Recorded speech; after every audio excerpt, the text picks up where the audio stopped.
Welcome to 3 Point Cyber, a podcast about cybersecurity topics and events for the layperson.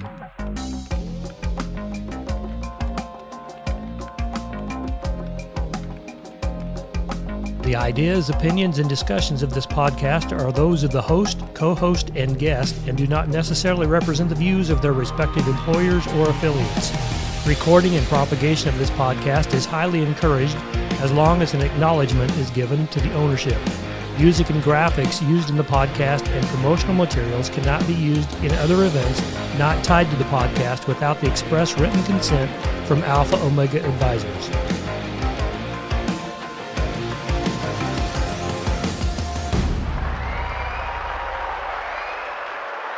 Welcome to 3 Point Cyber. I'm your host, Dave Summit, and my co-host, Andrew, is joining us halfway around the world. Andrew, what time is it there right now? Well, it is 10:40 at night here. My brain probably is not working as well as it should, but I do have caffeine here with me still. So that's good. I didn't know. I think I can make it. I really wasn't aware that your brain ever worked really well anyway. And I can say this with Andrew because he actually is family. So we go back and forth a lot. And another one I'm probably going to go back and forth with him in real soon again is the Army-Navy game that occurred this year. Yeah. He was Didn't happen. Well, he was telling me really early on that there's just no way Navy was going to beat Army this year. So for those of you that are following that, y'all know what happened.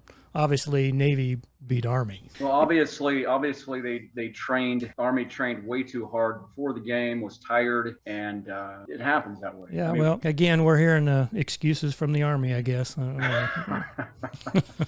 So I'm very excited about this episode. Our guest here has a lot of experience in cyber and tech. He's the author of numerous books and just an all-around great guy to sit and talk shop with. So, Andrew, you're a couple of episodes in now with me, and is there anything that you've you can share with me right now that you've learned even off the first couple of episodes? I think the main thing right now is just that you can't get enough education in this area. This seems to be an area that is constantly changing, probably on a daily basis. The best thing to do is just to keep people aware of the dangers of this strange world.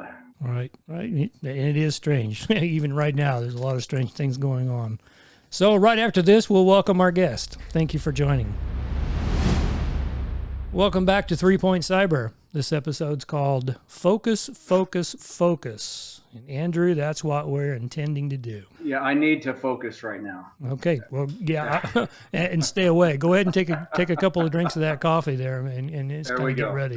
I'm extremely excited and honored to introduce Mr. Roger Grimes, data-driven defense evangelist at KnowBe4, the world's first and largest new school security awareness training and simulated phishing platform that helps companies manage the ongoing problem of social engineering. Roger is a 30-plus year senior computer security consultant and cybersecurity architect who specializes in general computer security, identity management, host security, cloud security, defending against hackers and malware, and a host of other things. He's written 9 solo books, 4 co-authored books, and over 1,100 national magazine articles on computer security. Roger was the weekly computer security columnist for InfoWorld, CSO magazine from 2005 to 2019. He is frequently interviewed and quoted by national news outlets including Newsweek, CNN, NPR's All Things Considered, and the Wall Street Journal. Roger, welcome to the show, and thanks again for taking the time out of your day to share cyber topics with us and our listeners. So glad to be here, and thanks everybody for showing up, and Andrew for being up in the middle of the night. Oh, my absolute pleasure. I'm glad to have you on the show. Well, like the last 2 guests on 3 Point Cyber, we could put together numerous episodes with Roger. 13 books and over 1,000 articles. I'm not lacking for topics to grab from any of them. But before we get into our discussion, Roger, can you tell us what a data-driven defense evangelist is and does? A made-up title, I think, to be a tongue twister for announcers and hosts. But really, so I wrote a book, which I consider my magnum opus a couple of years ago, called Data-Driven Computer Security Defense, that kind of has what I think is the most important lessons for computer security, some of which I hope to share today. But when I went to work for KnowBe4, Stu, the CEO, who I worked directly for, said, "What do you want to be called?" And I was like, I could be a senior VP, this and that. I went data-driven defense evangelist. And for a while, later on, I was like, I came to regret it. I was thinking, senior vice president would have sounded better. But at the same time, it kind of calls, it makes conversation. But really what I think it says, which I really try to do, is to use the facts and the data to drive the right focus on how to better and more efficiently secure yourself and organization security. Like literally, my life goal is to make the internet a far safer place to compute for us, our kids, our grandparents. And that is my life goal. If I die without having done that, my professional career will have been a failure. That's what I'm trying to make the internet safer. That's what I'm trying to do. Very good. I like it, actually. There's a lot of senior VPs out there, but it's really nice when you can get to your place and get to a place in your career where you can create your own title for yourself. I like it a lot. Quick question here. When you say data driven, what exactly does that mean?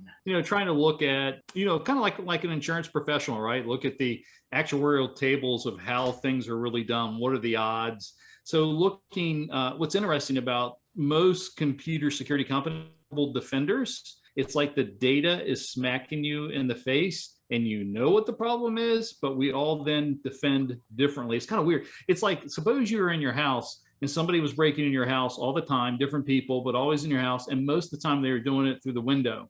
But in response to it, you went, I think I need more locks on my door. And not only that, but the local police chief knows there's a raft of people breaking into houses all around the community. And they're like, we need to have a community service, talk about how to secure yourself. And even though they know that most of the houses are being broken into through the windows, they're like, we think y'all need to switch from wooden doors to steel doors because we heard that's more, can protect you more against somebody. And that's what's going on in the computer security industry. Literally, we're being hit in the face with how we're being compromised the most. And it's just a couple of things. And yet we're trying to do many other things and wondering why it hasn't worked.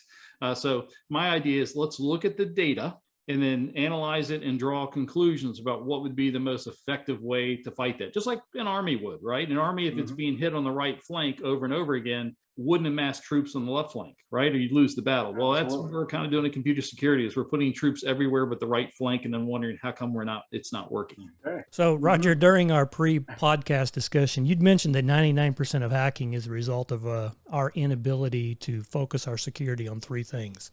Can you elaborate on this? Yeah, and let me say, and it's been the same causes for the entirety of computers. So it's social engineering is number one. It's responsible somewhere between, depending on the survey and the data you read, somewhere between 50 to 92%. My data collected over 20 years shows it's 70. It's involved in 70 to 90% of attacks. Unpatched software is involved in about 20 to 40% of successful attacks. And then there's always a third thing that kind of collects somewhere between 10 or 15% of the attacks, and that changes. The third thing changes. The first two, social engineering and unpatched software, they've just been the same two things forever. They account for at least 90% of the problem. The third thing does seem to change and shift over time, and right now it's password attacks, either password guessing attacks or social engineered passwords, or maybe even attacks against authentication protocols that use passwords. And that accounts for, depending on the subject, another 10%. Those three things, no doubt, at least 99% of attacks. Like even if you think of your own computers that have ever been compromised, hit by a virus or Trojan, like how did it happen? Probably social engineering or unpatched software. And the same thing at work. If you've ever been at a job where like, oh, we got hit by a hacker, how was it? It's probably social engineering and unpatched software. There are other ways that people are attacked, SQL injection and, misconfigurations and trusted employee. But if you look at just sheer numbers, it's pretty clear year after year, it's two or three things. And what's interesting is that the average organization spends less than 5% of their IT budget to fight the 90% problem or the 99% problem. It is that fundamental misalignment between how we're attacked and how we defend that allows hackers and malware to be so successful. Hey, Roger, can I back you up here real quick? You mentioned social engineering. Can you explain what that's all about? Yeah, I mean, so social engineering is someone trying to scam you. They typically are trying to appear as fraudulently claim to be somebody else or a brand that you would otherwise trust more. So it could be where Microsoft or PayPal, or I'm your boss or a coworker or a friend, or I'm the IRS. So they're trying to appear as somebody else because you're not going to send money to a young boy in Nigeria nearly as easily if they can convince you they're somebody of authority or commercial value. And then they're trying to convince you to do one of three things. They're trying to convince you to release confidential information. Like it could be a password, a W-2, some company information. Usually about half the time they're trying to convince you to send their password, or they're trying to convince you to downloading malicious content of some sort that can then do something, or maybe even perform a malicious action, or an action that would be that you wouldn't otherwise perform, like sending your W-2 files to some place to be processed.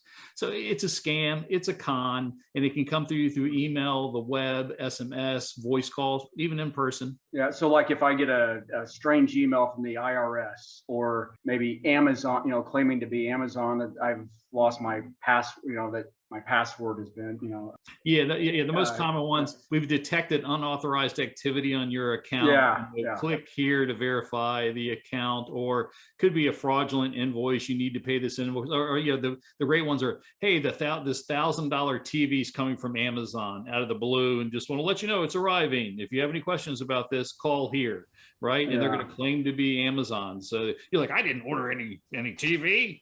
And they motivate you to call them, and they're like, oh, we're with Amazon. Oh, let's verify. We need your credit card so we can issue you your credit card number so we can issue a refund. And they're not doing. Oh, the bank. I'm the bank that, we're detecting some activity or whatever. Did you buy 2 tickets from Dallas, Texas to Nigeria? No, and Mr. Grimes, we want to let you know you're a valued customer and everything. And we're going to send you a code just to verify you are who you say you are. And then we'll help you out. And don't worry, you're not going to pay anything. Well, that code is them resetting your password on that account. And so while they have you on the phone, they're robbing you blind. And you mentioned unpatchware. Unpatched software. Yep. Unpatched software. And what is that all about? Yeah, and that's an interesting one. Like, if you don't know what patching means or unpatched software, it is really wild trying to describe that in a basic way. But I do. Probably about every 4th talk, I have somebody comes up to me and go, what did you mean by patching? What it means is that any program that's written or application you're using has a set of instructions. And there are some errors. The developers unintentionally had some errors in those instructions that a bad guy could take advantage of to try to compromise it and eventually you.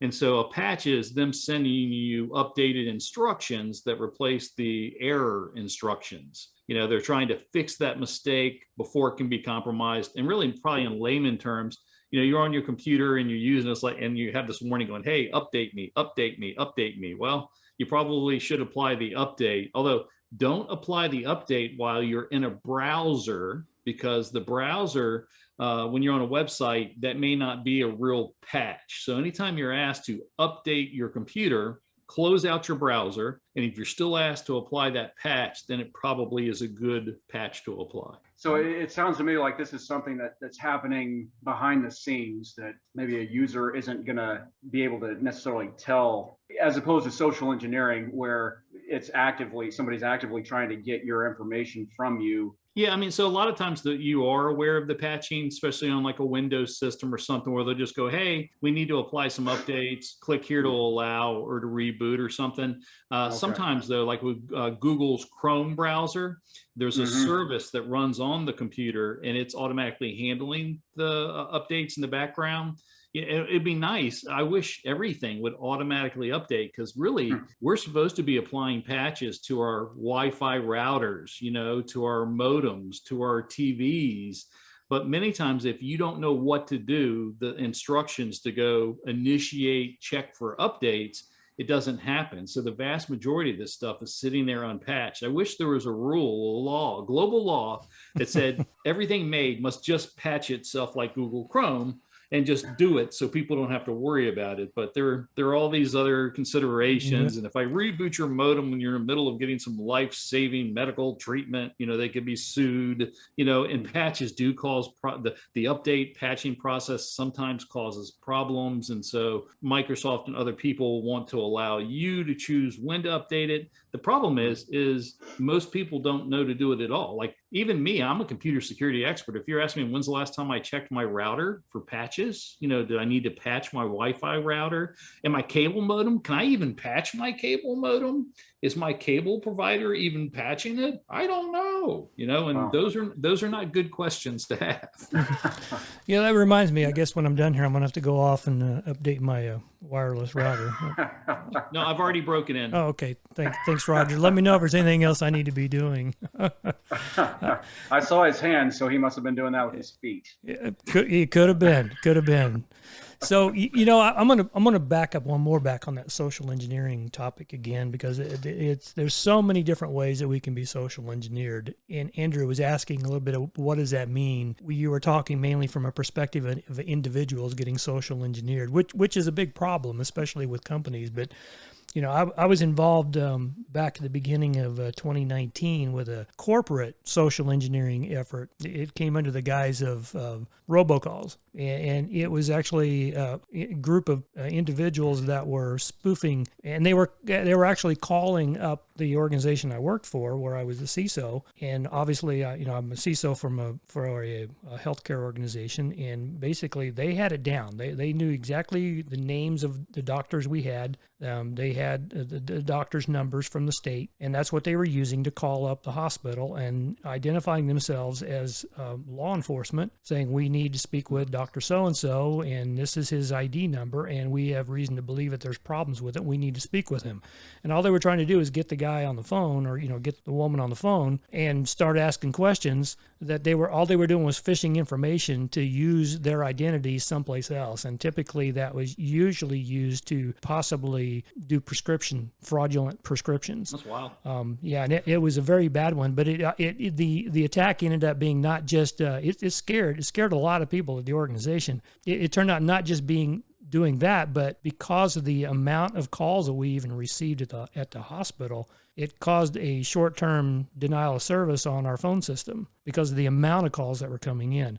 And that kind of led us to the whole robocall stuff that was going on in 2019, 2020. Social engineering is huge, and I think for the average person, I don't think they realize just how big it is. That it's not just an annoyance robocall coming across your cell phone or all these spam emails you're getting. It's not just individual attacks. It's done against corporations as well, because that's the user's our weakest link. If I can compromise you and you have something that is valuable for me to be using against your company, then I'm going to take advantage of that. And that's what the threat actors are doing. How do you identify a robocall, and what does it sound like? I mean, they're automated things saying, on a personal level, we might have received them. We're calling you about your student loan or for your car warranty, right? And they're always some pleasant sounding person, usually a woman. Karen, call Karen back. And when you call back, you never get Karen. And there's even a guy I'm in Florida, and there's even some guy in Miami, Florida he's on house arrest, but he's one of the most prolific illegal robocallers in the world. He sent billions of robocalls a day. He's super wealthy from it. But they were scams. And, the most common one is probably just what we call business email compromise scams, where they get people to pay fake invoices. And you would think, how is this possible? All these large businesses have, payroll and accounts payable type things. And it's amazing that, if you put it what we call a stressor event, hey, this is the CEO, I'm at this meeting. We're supposed to have this $25,000 to make this business deal. And if I don't get it in the next 2 hours, this deal's dead. I don't know what's wrong. So, they cause people to go around the normal procedure. Sometimes it can be the more sophisticated attacks, like Dave, you may have gotten one of these. They'll actually call and prep you ahead of time. Like they'll either email or call and say something like, hey, they'll figure out who you do business with, and they'll pretend to be that person. Go, hey, I just want to call and let you know we're changing billing systems or changing banks, and in a month or so I'm gonna have to send you some new banking information. So they set you up as the victim with thinking, oh, okay, they're not asking for money right away, they're taking their time. And then when they call in a month or send an email in a month going, oh, here's the updated wiring instructions or whatever, you're more likely to fall for it because it wasn't this simple, hey, I need you to send me money. So a lot of them do have this what's called pre-texting portion, where they're preparing you for the scam that's coming. And let me say, everybody can be scammed. I can be scammed. I've had a ton of people tell me, you can't scam me. I've scammed them every single time. I used to say, I'll charge you beer or $100. I don't do that anymore because it's just too easy to scam people. Yeah, and we did. We would see things like that as well. That's one reason why companies should have more than one person in the loop when it comes to amounts of money that are being transferred. There should always be someone questioning the transaction, in other words. You know, I always say this. Yeah. So there's all kinds of scams, personal and professional. Most scams, 99% of them have 4 traits. First of all, they arrive unexpectedly. So you did not know or initiate what's coming to you. It's like, oh, got this thing. Number 2, it's asking you to do something that you've never done before from that sender. So even if they're pretending to be somebody that got the right email address, they're pretending to be somebody you're familiar with, it's the first time they've asked you to go do this thing. Number 3, if there's a stressor event on it, and that stressor event is you need to hurry up and do this now because something negative is going to happen if you don't do it. And number 4, if the request is malicious, could performing it be harmful to yourself or to your organization.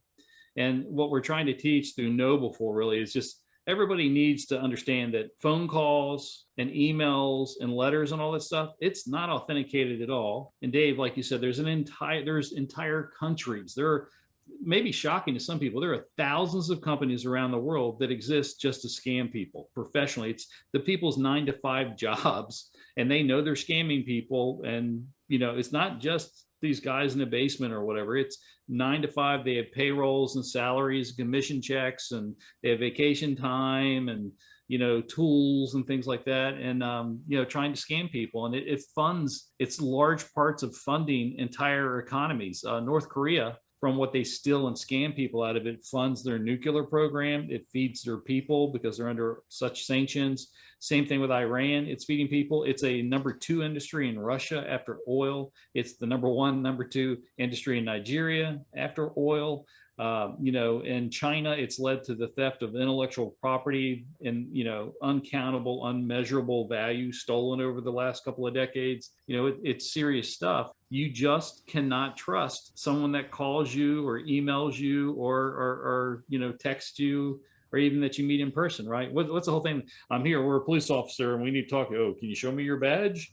You know, whatever that ever did. Right. But right. That's the thing, is that there's just a lot of people trying to scam you and get money from you today. Yeah, because of that, it's exactly why it's really difficult to combat, and why, you know, we always wonder why our law enforcement's not doing a better job at taking care of this. But when you start crossing national borders, you have different laws you got to deal with, and it's just not easy to go after those guys. I have heard that there is also a voice recognition aspect, or can be, to these robocalls. I don't know if this is hearsay, but you know, as a person who may get one of these and has heard about this, if I'm talking, should I be worried? I have, you know, been talking on the phone and all of a sudden realize that I'm talking to a robocall, that oh my goodness, that they've got my voice. Is that something that I need to worry about? You know, it could be. I would say that it's a super small percentage, and really there's this new industry, the deep fake industry, coming up.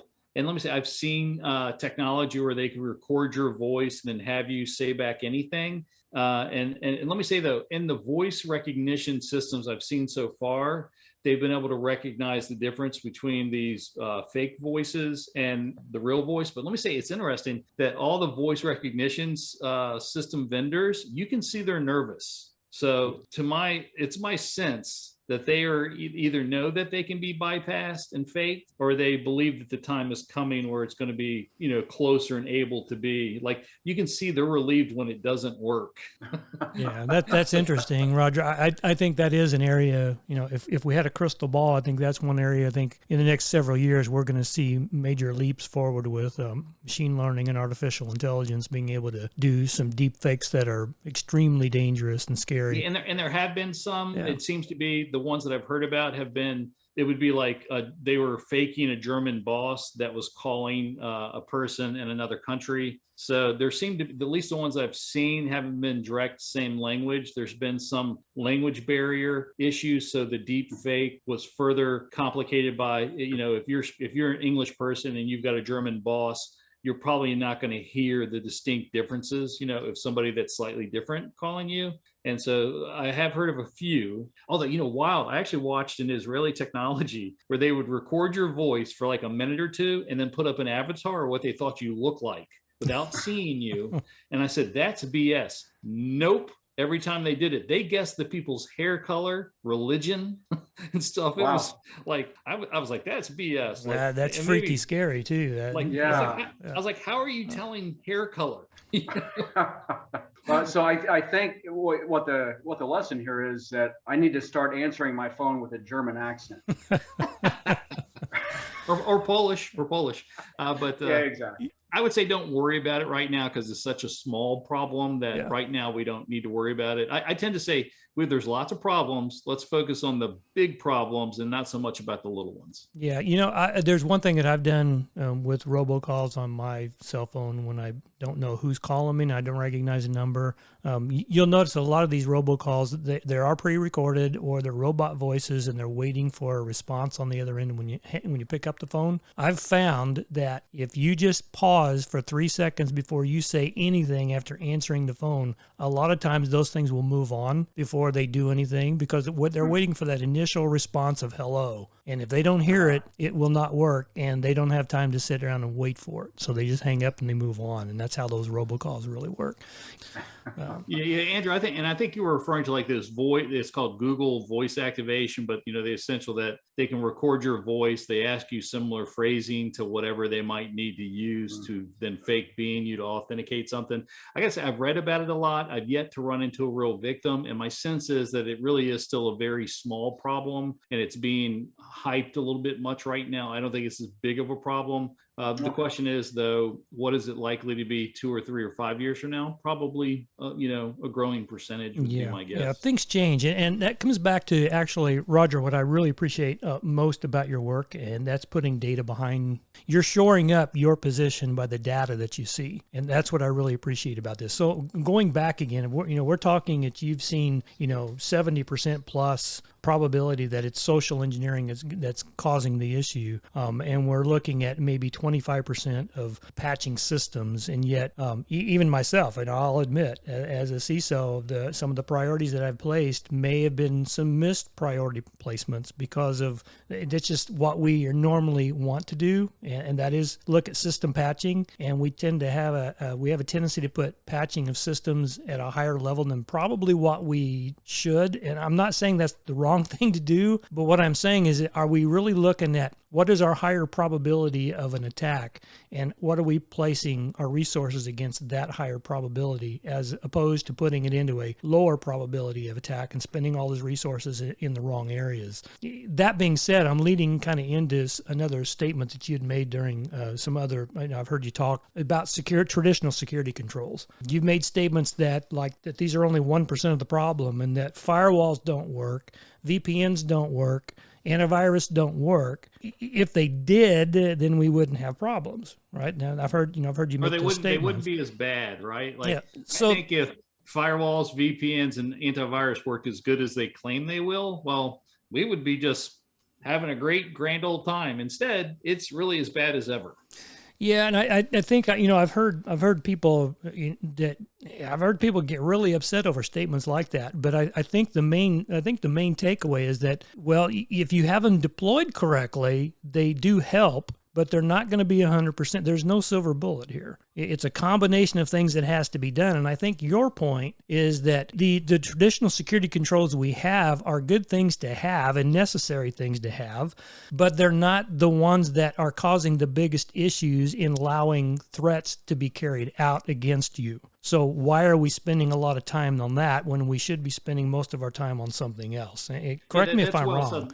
Yeah, like firewalls are great. You have to have a firewall. You're not getting cybersecurity policy or any compliance audit without having a firewall. But almost all of today's attacks are client-side attacks that come at you through your computer that you're connecting with and involved in some way and clicking on a link. It's through the firewall. It's through the VPN, that sort of stuff. But the problem is that every single compliance document I've ever looked at has a lot of pages about firewalls and a few sentences about social engineering. So like PCI DSS, as an example, there's I'm sorry. So what is that? I apologize. PCI DSS, that's the payment card industry data security standard. It is the list of rules, controls that any company that processes Visa or MasterCard transactions has to abide by. So it's most commercial vendors, most companies have to apply by these PCI DSS standards. It's hundreds of controls. They have 12 main controls, though, that then has a bunch of sub controls. Well, firewall, make sure you have a firewall and maintain a firewall is number one. It has 35 sub controls over 8 pages. I have the data to show you that firewalls don't prevent 1% of attacks. I also have the data to show that social engineering prevents, somewhere between 70 and 90% of attacks. If we put it down, they mentioned social engineering, fighting social engineering under the 12th control using 3 sentences at the end of the document. So if you're a company that has to be PCI DSS compliant, where are you going to spend most of your time? Trying to apply the 35 things that got a checklist that you're doing, or the 3 things at the end of the document? Not only are we not paying attention to the right things, our documents, every single compliance document that anybody uses. So it's HIPAA, it's Sarbanes-Oxley, it's NIST cybersecurity framework, it's NERC, FERC, all the little initials you could throw out. They all ask you to focus on too much on things that don't really matter as much. And anytime you're spending time focusing on less efficient things, you're increasing your cybersecurity risk over what it needs to be. And that's one of the major problems in the industry in general. Yeah, and Roger, I really appreciate that viewpoint too, because I saw that daily, and I still see that going on a lot. I think it's time for us to almost do a paradigm shift in cyber community. Some of our standards and our regulations, it's really time for them to be rewritten and looked at a little bit closer. The PCI one, I have always had a heartburn with PCI, because as a CISO and trying to implement a good security program, if I followed PCI to a T, I wouldn't have anything working on my network. That's the way. The control says you must pick up all security logs. Yeah. Well, nobody's doing it because there's like 35 security logs on a Microsoft Windows workstation. Nobody picks them all up. No. You wouldn't have the storage space to do it. You can't do it. And then there's they must be all security logs must be picked up and reviewed by a human, or by a machine. Yeah. And then I have to buy. I've already got big hard drives, so I got to buy 35 times as much hard drives, and it's just sometimes crazy. Right, and we just don't have those resources to be doing that to begin with. So and that's what I really appreciate about that discussion is that it's time for us to kind of look at these standards and maybe focus a little bit more on the higher probability of problem areas than just simply. This is not just a technical issue anymore. Most of cyber is dealing with the human. That's where the problems are. So if we can start education and do that through an education, then that's what we need to be doing. I actually, a couple of years back, you may have heard this too, Roger, there was this, in the cyber field, there was a group of guys that were saying, why are we spending all of our time doing security awareness? It doesn't work. It shouldn't be done. So why are we even spending our wheels doing that kind of stuff? I cringed when I heard about it, but man, I'm glad that's kind of been put down today, because I have those conversations all the time. I just had an email war or a blog war with somebody today, and I said, listen, you're like the same guy that's telling me passwords are going away tomorrow. Mm-hmm. I've been reading that article for 30 years, and no matter how good your defenses are, there is some amount of badness today until we figure out the problem. There's some amount of badness getting to end users, into our moms, dad, and kids and grandmothers. And until we solve that problem, we need to educate people how to recognize that badness. Exactly. And it's just crazy. It's like, well, it doesn't stop everything. Well, patching doesn't stop everything, and antivirus doesn't stop everything, and firewall. I mean, if we looked at all the things that don't work 100%, well, you just wouldn't use anything. I have Andrew here to help keep us in line of helping the everyday layperson understand what we're talking about. Andrew, is there anything we've said last few minutes that you need to get clarification on? Actually, yeah. First, I'll say you were talking about checklists earlier, and the thought occurred to me that even in my line of work, not all things on a checklist are of equal importance.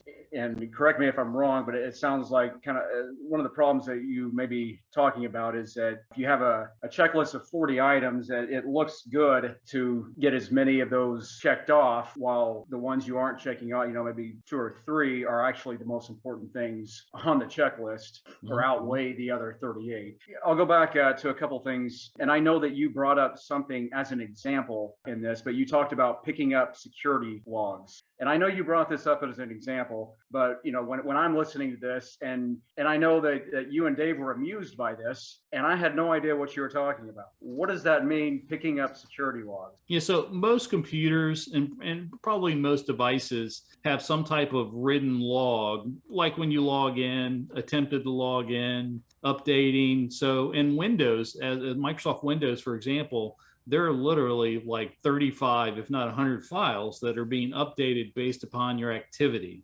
So again, so there's these security logs on a Windows machine saying this person logged in, this person went here, this thing tried to log in. So almost every computer security regulation requires you to download those logs and then look for what they think are examples of malicious behavior, like maybe a whole bunch of bad password guesses might be indicative of a bad guy trying to guess your password. So they are very useful. So how is that identified? I mean, is that another software program or an algorithm, or is that a person going through that and identifying by going through? And I'm assuming, big companies, corporations will have millions of these things. Yeah, so I can jump in on that one a little bit, Roger. We have teams in companies, and usually called the Security Operations Center. And these are our cyber teams, our security people that are looking for things like Roger mentioned. But they take these files and then they will pull them into applications that'll help them make sense of the files. And as Roger said, it's looking for something that's out of the norm or out of the ordinary. For instance, someone repeatedly trying to log into the machine, that's going to be logged. It's going to be put into a file, computer file, and then that file is supposed to be looked at. And then that gives a reason to go out and investigate what might be occurring. One of the issues that I have with logs is it's usually after the fact. I mean, if it's in the log, it's already happened. That's one of the things that today's cyber is having a difficulty with. It's good to recreate an event, and that's what logs can be used for, which flip side of that, though, is when threat actors come in and they're doing something against your system, that's usually the other thing they go after as well, and that's to erase the logs so you don't have a footprint to look for. Yeah. And the biggest problem is that the logs, these event logs, are full of mostly noise, 99.99999%. Nothing useful. So you just sitting in front of your computer doing your daily job probably generates thousands of events, none of which were malicious. But anybody, we're told we have to review those logs, so they have to be sucked in to special software that analyzes it. So you have to define what would be the suspicious looking thing. But the problem is that it's really hard to get the useful data that might indicate something bad picked out of all that noise. That is the central core problem, that 9, 5 nines and 9, it's all not really useful. Yeah, it's a needle in a haystack.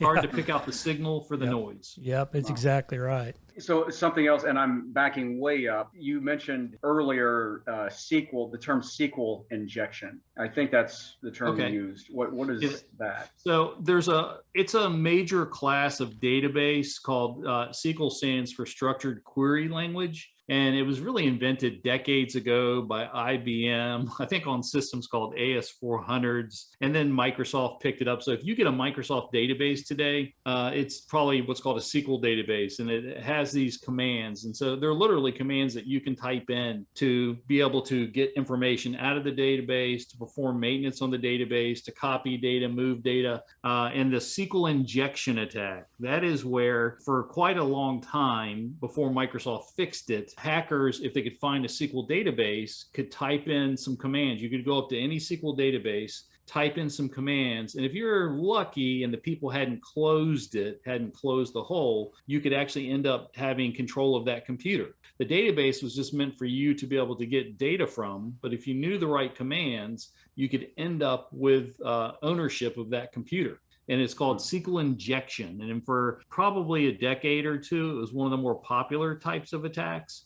And today, like in my career, 20 years of assisting hundreds of people in responding to security attacks, I only saw one SQL injection attack in the last 20 years. So what that tells me is that, well, the problem's mostly handled. It's not something that we need to spend a lot of time focusing on, because yes, it does happen, but it's like driving a car. There's lots of things that can happen while you're driving a car. You kind of got to figure out what the most critical ones are that you spend time educating people on and putting systems in, to do it. So that's it. Yeah. So SQL injection attack. Yeah. Well, so the last question that I have is password attacks. So I know that on my browser, I go to settings and I have autofill, so that, when I'm buying something from Amazon or logging into Netflix, I don't have to keep typing in my password all the time. Or, credit card information. Is that safe?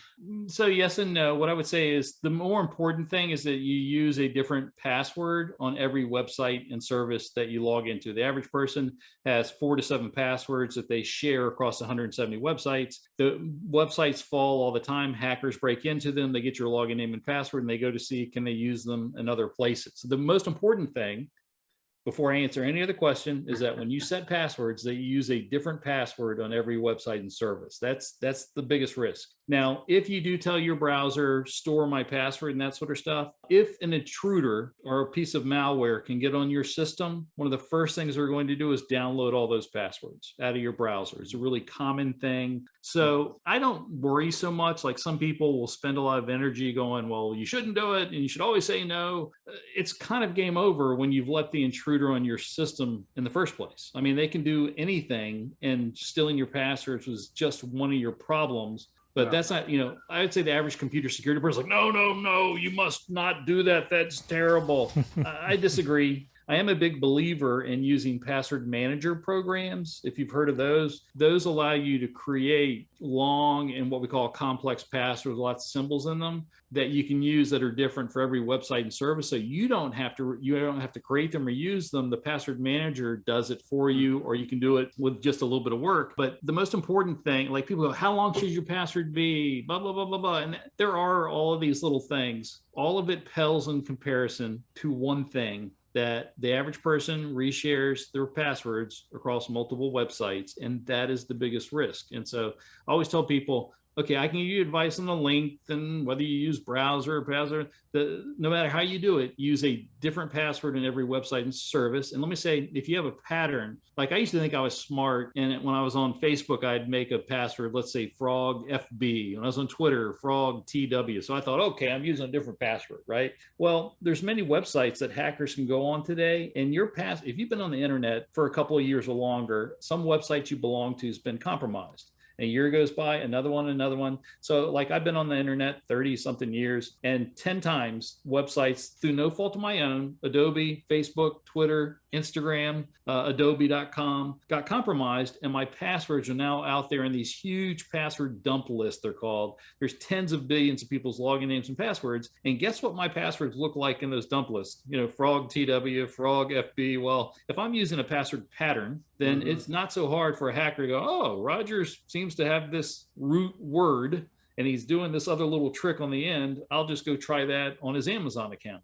So if you use a password manager, they create truly random passwords, nothing but gobbledygook, and people aren't going to guess. A 12-character, fully randomized password stops every password hacking attack we have, except for if you reuse it across multiple websites. But if you use a password manager, you let it create these long, complex passwords. And the only thing that you have to do is remember the password to log onto your computer and to log onto the password manager, and then it does all the rest. Very good. Well, Roger, we really appreciate this. It's been great, some good information, and we really appreciate you joining us today for this episode.